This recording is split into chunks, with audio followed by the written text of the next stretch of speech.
Assalamualaikum Bang Andi. Ini Nyoto dari Blitar Bang Andi. Mau tanya Bang Andi. Gini Bang, saya rasa kok saya ini ngerti batin orang tuh Bang. Awalnya ini saya biasa-biasa aja. Terus pas nongkrong sama temen, di batin saya bilang teman saya mau ngomong gini. Ternyata betul Bang, yang diomongin sama persis apa yang ada yang di batin saya Bang. Terus ya gitulah Bang, kayaknya kayak ngerti lah apa yang ada di pikiran orang di sekitar Bang. Mohon dibimbing, dikasih pencerahan Bang, sekalian kopi pahit biar nggak sombong Bang. Terus gini Bang, mau tanya lagi.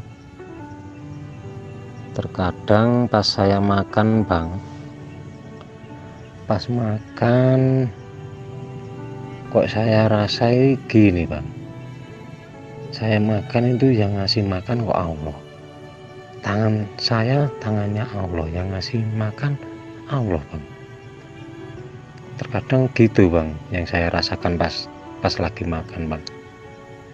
Ya gitu aja Bang Andi, sementara hasil aku mohon dibimbing Bang Andi ya. Assalamualaikum warahmatullahi wabarakatuh Bang Andi. Waalaikumsalam warahmatullahi wabarakatuh. Alhamdulillah, kalau memang siap mendengar kopi pahit, ya syukurlah. Karena banyak orang terkadang tersinggung kalau dikasih kopi pahit. Tapi kalau memang ditunggu-tunggu kopi pahitnya, ya syukur, bagus. Jadi jangan sampai dimasukin ke hati ya. Jadi mengenai bisa membaca atau mengetahui isi hati orang, itu juga apa ya, bisa kita bilang anugerah, bisa kita bilang musibah. Ada dua. Bagaimana itu bisa dikatakan sebuah anugerah? Apabila kita bersyukur ketika diberikan itu. Bagaimana itu bisa menjadi musibah? Apabila kita sombong ketika mempunyai kelebihan itu. Ya. Bagi orang-orang yang mendalami spiritual, belajar hakikat marifat, maka tabir hakikat itu akan terbuka. Banyak yang mendapatkan istilahnya kasaf ya, bisa melihat, bisa mendengar, bisa membaca, bisa menyaksikan di sebalik tabir, seperti halnya isi hati ya. Tetapi biasanya itu bukan disengaja ya.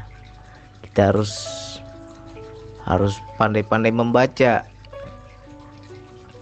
Ketika kita bisa mengetahui isi hati orang, biasanya itu diberitahu Allah.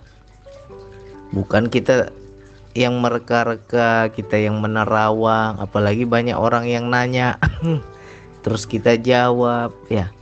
Itu sudah berperan nafsu. Tapi yang murni adalah kita nggak kepikiran sama sekali, tiba-tiba tahu aja, tiba-tiba ngerti aja gitu kan. Itu sejatinya wilayah kesadaran jiwa. Makanya seperti di tulisan-tulisan saya itu kan sering saya ceritakan, melihat tanpa mata, mendengar tanpa telinga, bicara tanpa kata ya. Sama halnya seperti yang saya tulis di kaos saya, kan ada itu. Jadi jangan sampai nanti ketika teman-teman yang lain mendengar pengalaman ini kepingin. Nah ini hati-hati ya. Wilayah ini nggak boleh diminta-minta. Jangan kita anggap itu sebuah yang wah, sebuah yang hebat, sesuatu yang luar biasa. Jangan. Karena di sebalik pemberian Allah ada ujian. Kalau kita nggak kuat, jadinya istidraj, ya.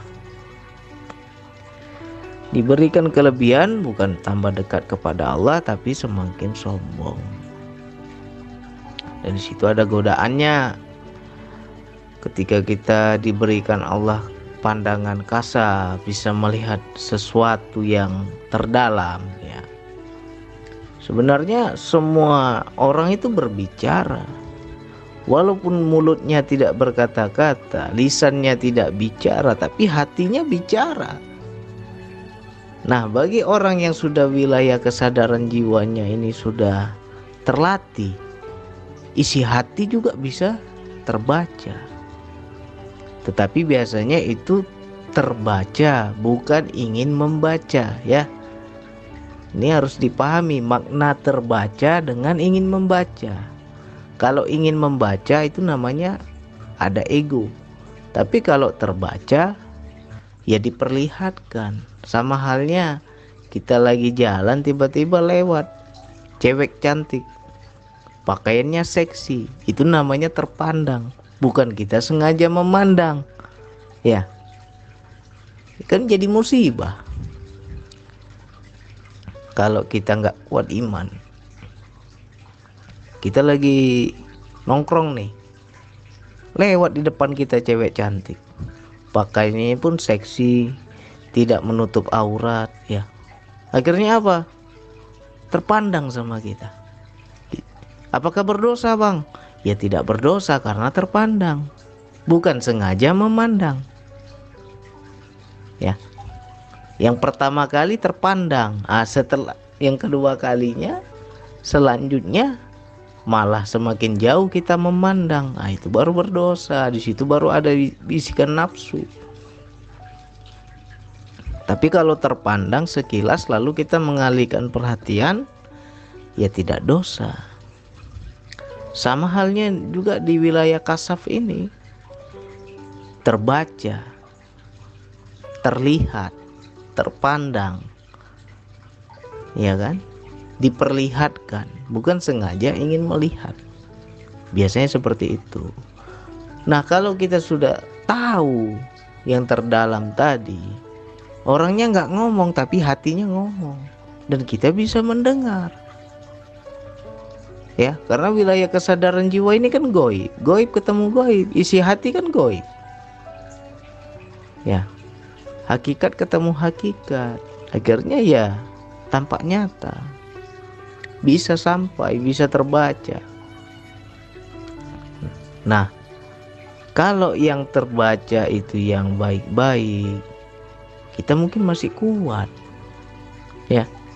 Tapi kalau seandainya diperlihatkan Allah, terpandangnya itu aib orang, sesuatu aib yang dia sembunyikan terlihat oleh kita, terbaca oleh kita, terpandang oleh kita.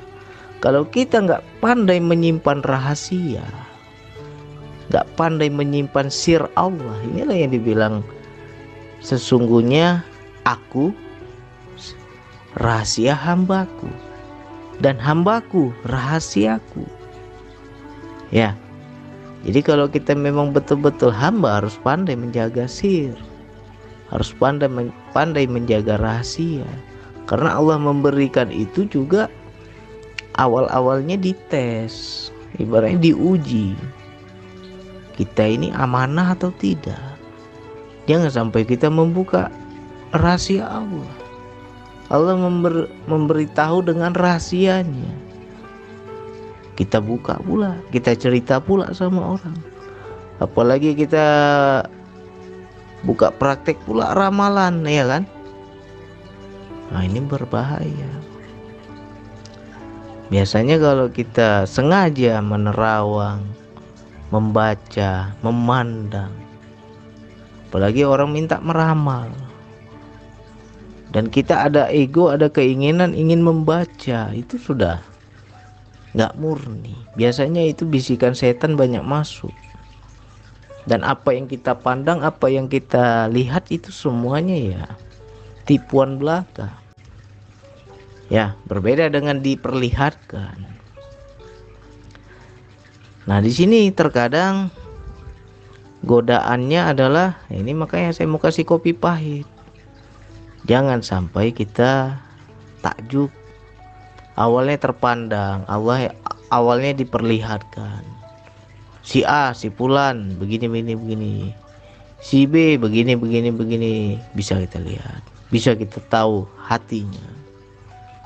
Nanti kelama-kelamaan kita jadi, ya ibaratnya ketagihan, terawang sana terawang sini, baca sana baca sini. Nah disitulah bisikan setan masuk. Ya, biasanya ketika ada keinginan membaca, di situ sudah ada bisikan setan, sudah ada bisikan nafsu, dan itu nggak murni apa yang kita baca. Tapi kalau kita nggak ada kepikiran sama sekali, nggak tahu apa-apa, tiba-tiba diperlihatkan oleh Allah, tahu saja, ya, si fulan begini, si fulan begitu. Nah itu juga harus pandai kita jaga rahasianya.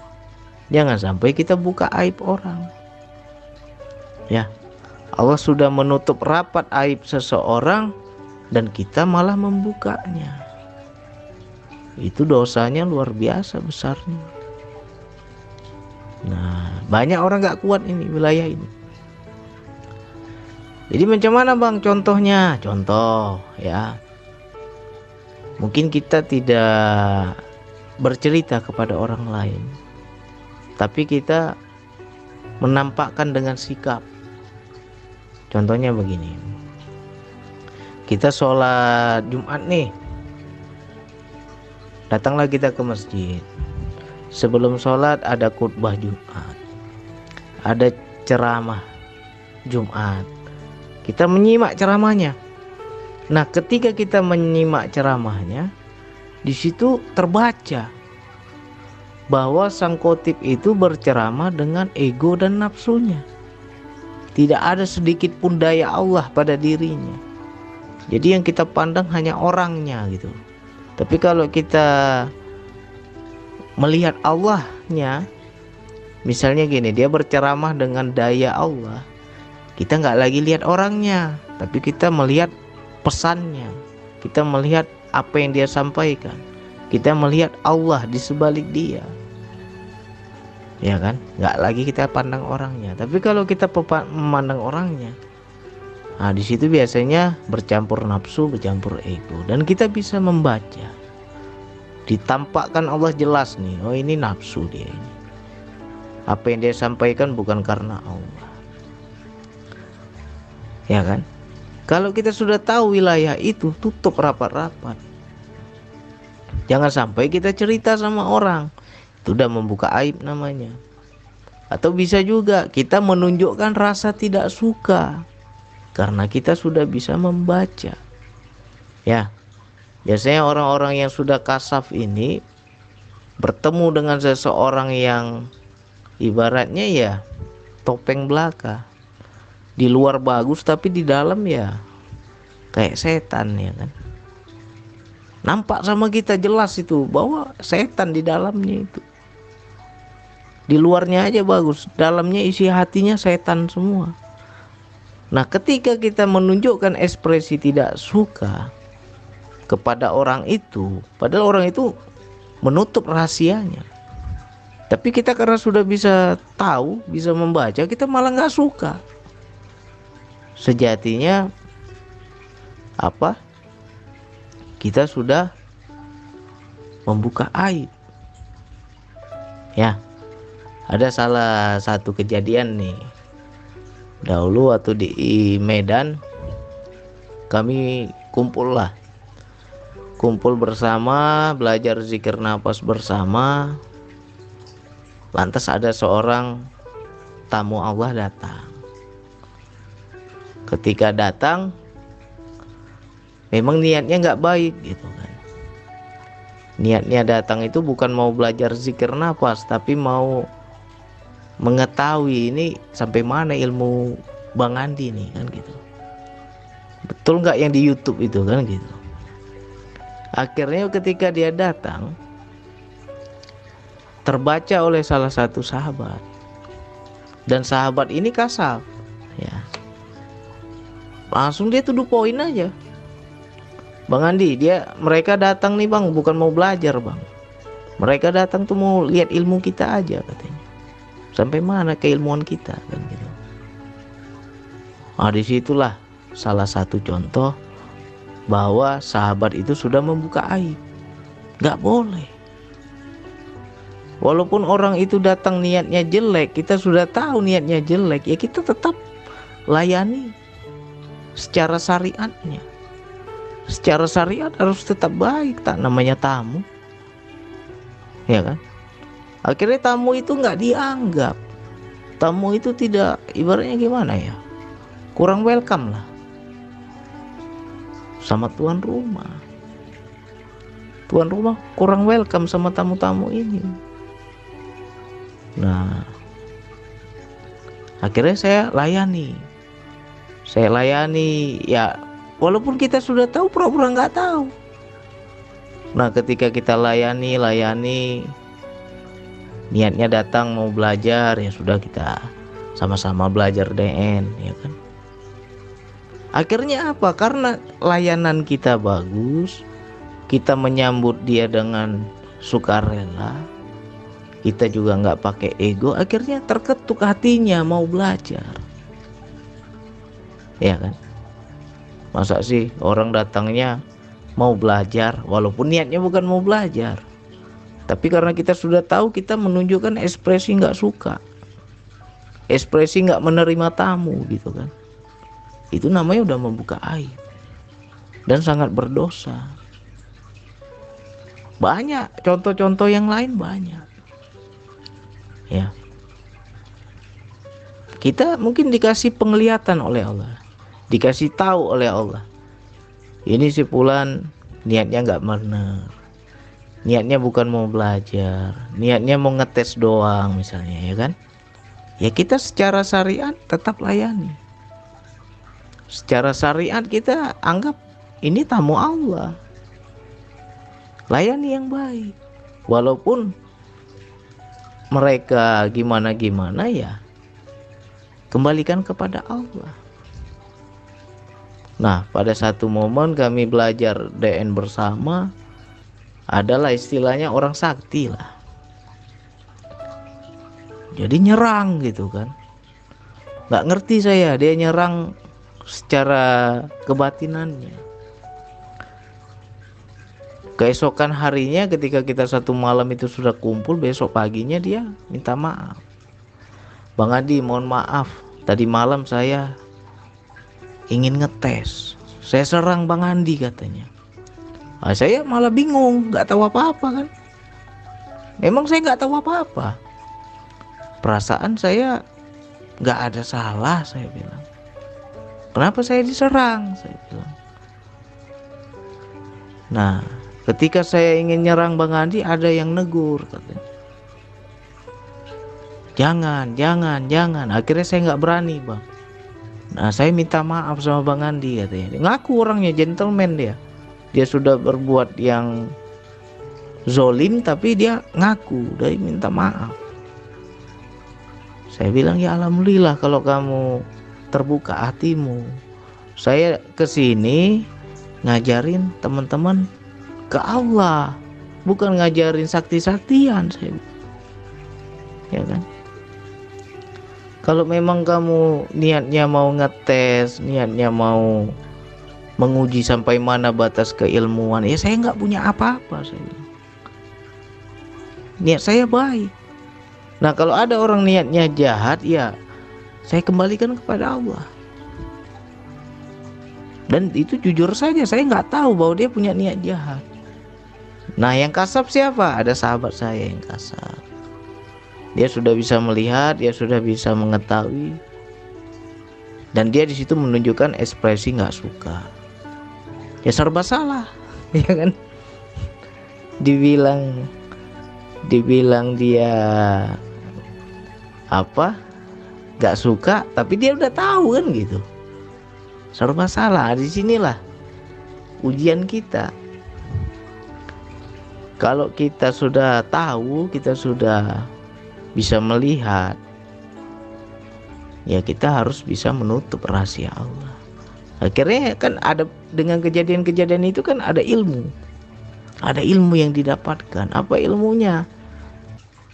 Yang niatnya buruk dapat ilmu, dan sahabat saya yang kasaf tadi juga dapat ilmu. Akhirnya saya tegur, lain kali nggak boleh kamu begitu. Biar bagaimanapun mereka datang ke sini ya gerak Allah juga. Walaupun mungkin niatnya buruk, niatnya ngetes kita misalnya. Tapi ya kita juga jalankan saja amanah Allah. Kita kan nggak punya apa-apa, kita nggak menunjukkan apa-apa. Kita hanya mengajak zikir bersama, saya bilang. Kalau mereka niatnya buruk ya berurusan sama Allah lah. Jadi kamu nggak perlu takut celaka atau bagaimana, nggak usah. Walaupun kamu udah tahu niat mereka, saya bilang. Nah, jadi kan kalau menurut saya sih aman gitu. Andai kata saya diperlihatkan oleh Allah, kasaf saya bisa melihat ini orang niatnya nggak baik, mungkin saya sudah ilfil lah, ya kan, hilang rasa udah, pasti nggak akan saya layani. Nah, tapi karena saya menganggap mereka datang mau belajar, ya sudah kita sama-sama belajar, jadi saya tetap welcome gitu. Nah, sahabat saya yang kasaf tadi nggak bisa welcome karena dia sudah tahu, dia bisa baca, ya. Jadi berat ujiannya kasaf ini. Jangan sampai kita menganggap itu sebuah anugerah. Jangan sampai kita menganggap itu suatu yang hebat.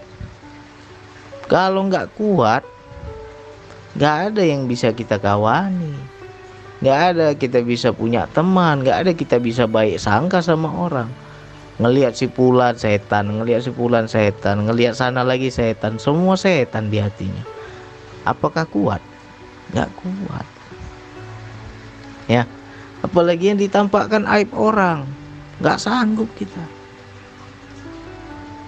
Nah, jadi macam Pak Nyoto, kalau bisa nih saran saya sih, minta tutup saja.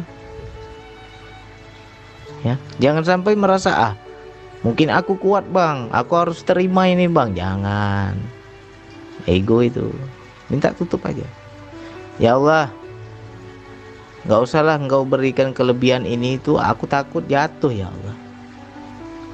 Karena ada ujiannya juga. Bayangkan kalau kita, ya macam-macam kasaf ini kan. Pertama isi hati orang, tahu. Apalagi kalau diperlihatkan dalam bentuk rupa kiasan yang menyeramkan, ya kan? Badan manusia, kepala binatang. Nah, itu apa nggak sakit kepala kita? Apa nggak bisa gila kita? Kemana-mana lihat kepala binatang, ya kan? Itu kan kiasan perangainya, tingkah lakunya. Nah, jadi bagi saudaraku, sahabatku, siapapun yang dapatlah istilahnya ya kasaf ini ya, itu lagi lah, dibaca lagi betul itu ilmu kasaf atau istilahnya ya kita merasa kasaf. Beda loh ya. Ilmu kasaf yang benar-benar diperlihatkan, bukan sengaja ingin melihat. Tapi kalau kita baca sana baca sini, terawang sana terawang sini, itu udah setan yang berperan. Dia yang menampakkan, bukan dari Allah. Karena apa? Ada keinginan, ada ego kita. Tapi kalau yang kasaf yang sejati diperlihatkan, bukan sengaja dia yang ingin melihat. Ya. Dan di situ juga godaannya berat. Berat. Kita bertemu orang, ketahuan hatinya nggak bagus, apakah bisa kita prasangka baik? Bawaannya suuzon aja kita sama orang. Kesana suuzon, kesini suuzon, kesana benci, kesini benci, kesana nggak cocok, kesini nggak cocok. Akhirnya nggak ada teman kita nanti. Ya, bahaya, wilayah ini bahaya. Jangan dibilang kasaf itu anugerah, bisa jadi musibah. Ya. Ya kalau saya misalkan ada yang diperlihatkan oleh Allah, dikasih tahu oleh Allah, ya mintalah kalau bisa yang baik-baik lah ya Allah. Jangan sampai aib orang nampak sama kita. Akhirnya apa? Buruk sangka terus kita sama orang. Karena orang yang kasab ini terkadang ya dia melihat orang lain aja. Orang lain bisa dia baca, isi hati orang bisa dia baca. Coba baca hatinya sendiri, nggak bisa. Bacalah nafsunya sendiri, belum tentu bisa. Orang lain pintar kali dia terawang sana terawang sini. Coba dirinya, belum tentu dia bisa baca. Ya kan? Jadi ngapain kita sibuk melihat orang lain? Lebih enak ya baca diri kita sendiri lah. Biar apa? Kita bisa memperbaiki diri. Ya. Jadi mudah-mudahan ini menjadi renungan untuk sahabatku dan saudaraku semua. Mengenai tadi saya makan bang, rasanya kok semua Allah ya bang. Iya bener, hakikatnya ya Allah. Yang kasih tangan siapa? Dia. Yang menggerakkan, memberi daya tangan bisa bergerak siapa? Ya dia. Tapi kan hati-hati juga, jangan kita bilang semua dia. Nanti kita pakai tangan kita mencuri, kita bilang pula itu Allah. Ya kan? Ya tidak semua dia. Secara hakikat dia, kita hanya dititipkan kuasa. Ya, tergantunglah bagaimana kita pakai, yang baik apa yang buruk. Ya, seperti makan, bang, saya sadari bang, Allah lah yang menyuapi makanan ini ke mulut saya bang. Itu namanya keisanan. Kita sadar, dialah yang memberi daya, dialah yang memberi rahmat, dialah yang memberi tangan, memberikan kesehatan, sehingga apa? Timbul rasa syukur, ya kan? Jadi banyak bersyukur kita, banyak nikmatnya. Nah, tapi jangan semua kita bilang Allah. Nanti tangan itu pakai mencuri, pakai berantem, kita bilang pula Allah. Salah lah. Ya. Jadi yang utama tadi itu, yang kasab tadi itu, hati-hati. Banyak orang malah mencari-cari ilmu ini. Dia cari-cari. Ya kan? Akhirnya apa? Bukan kasab, setan nanti yang kasih pandangan itu. Gak murni. Tapi kalau yang kasaf yang sejati itu biasanya terpandang. Makanya kalau kita pergi ke guru, kita pergi ke kiai, kiai saya mau nasihat, saya datang ini punya masalah, belum kita cerita kiainya udah tahu. Ya kan? Kok bisa kiai tahu? Saya belum ngomong nih. Nah itu tandanya Allah berikan anugerah biar kiai tersebut paham ini obat yang pas apa, ya kan?